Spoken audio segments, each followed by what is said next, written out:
लेकिन चूंकि रामपुर हाट में वो रिवर्सल होना है और इस कारण से डिब्रूगढ़ की रेल को जो है फाइनली मुंगेर ब्रिज से जाना पड़ रहा है। तो मेरा आपसे आग्रह है कि अभी पक्ष और विपक्ष मिलकर जो है राम के लिए आगे बढ़ते हैं, उसी तरह गरीब जनता के विकास के लिए आगे बढ़ना है। दो तीन चीजें डीआरएम साहब मैं कह के बात खत्म करूंगा, क्योंकि इसके लिए हो सकता है कि रेलवे को थोड़ा लैंड एक्विजिशन का काम आगे बढ़ाना पड़े। उस लैंड एक्विजिशन के लिए काम आगे नहीं बढ़ाता है। अभी मैं डीआरएम साहब से लगातार बात कर रहा था कि जसीडी में सबसे ज्यादा लोग आते हैं। जसीडी आपका चेहरा है, संथाल पन्ना का एक चेहरा है।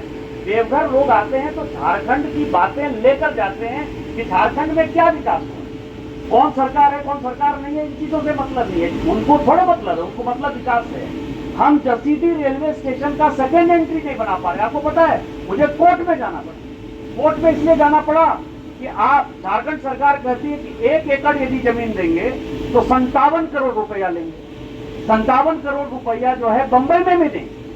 57 करोड़ रुपया यदि लंदन में होगा तो लंदन में भी इतना महंगा जमीन है जितना कि जसीडी में सरकार लेना चाहती है। तो ये मुझे लगता है कि ये विकास तभी होता है जबकि पक्ष और विपक्ष मिलते हैं।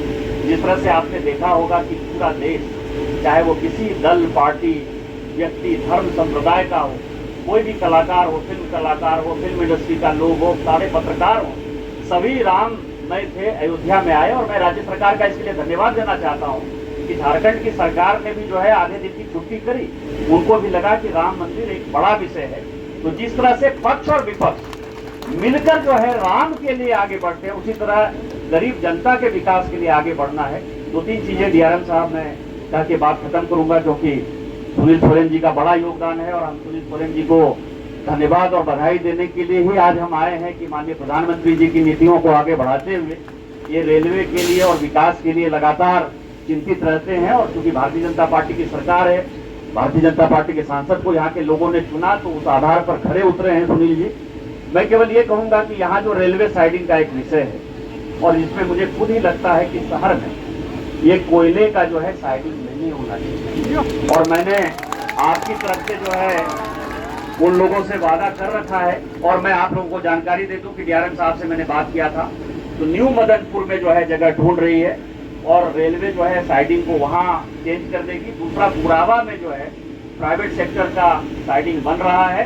तो आप लोग जो भी लगे, 2 महीने 3 महीने, मैंने 3 महीने कहा, हो सकता है 4 महीने लग जाए, 6 महीने लग जाए, लेकिन 2024 के बाद यहाँ से एक भी रेलवे कोयला जो है इस दुमका स्टेशन से नहीं उठेगा। ये मेरा वादा है आप। दूसरा मैं कह रहा हूँ कि दुमका में रेल देने के लिए रामपुर हाट जो है बॉटल नेक हो गया। जैसे आपने कहा कि जसीडी बॉटल नेक हो रहा है, आपको ध्यान हो, आइए जरा एक कुर्सी लगा दीजिए माननीय पूर्व विधायक जी के लिए, देवेंद्र जी के लिए। मैं आपको ये बताऊं कि डिब्रूगढ़ की जो रेल है वह मैं दुमका देना चाहता था। दुमका के लिए वो अप्रूव भी हो गया था, सारे सैंक्शन हो गए, लेकिन चूंकि रामपुर हाट में वो रिवर्सल होना है और इस कारण से डिब्रूगढ़ की रेल को जो है फाइनली मुंगेर ब्रिज से जाना पड़ रहा है। तो मेरा आपसे आग्रह है कि अभी बजट में आप वहां वाई सेक्शन बनाने की कोशिश करिए रामपुर हाट में, जिसके कारण कि दुमका को कोई भी बड़ी ट्रेन, चाहे यहाँ से उसको नॉर्थ ईस्ट जाना हो, चाहे यहाँ से बम्बई जाना हो, चाहे यहाँ से दिल्ली जाना हो, क्योंकि ट्रेन की कमी नहीं है। ट्रेन देने के लिए भारत सरकार तैयार है। मेरे यहाँ भी जो जसीडी की ट्रेन पड़ी हुई है, यदि उसको भी एक्सटेंड करना पड़ेगा तो मुझे दुमका एक्सटेंड करने में कोई परेशानी नहीं, क्योंकि दुमका जो है दुमका शहर को भी फायदा है तो हमको बासुकीनाथ को फायदा है, हमारे नौनिहाट को फायदा, हल्दिया को फायदा है, मुझे भी फायदा है। तो इसीलिए वो बॉटल नेक यदि खत्म हो जाएगा तो बड़ी कृपा होगी। आज के समय माननीय प्रधानमंत्री जी को रेल मंत्री अश्विनी वैष्णव जुड़ना चाहते थे हम लोगों से, उन्होंने समय दे दिया था, लेकिन आज कैबिनेट के कारण नहीं जुड़ पाए। हम पुनः आप लोगों की तरफ से सुनील सोरेन जी को बधाई देते हैं, धन्यवाद देते हैं कि आपने लड़ झगड़ कर एक अच्छा ट्रेन ले आया। आपको ढेर सारी शुभकामना और बधाई। जय हिंद, जय भारत। बहुत बहुत धन्यवाद आपको।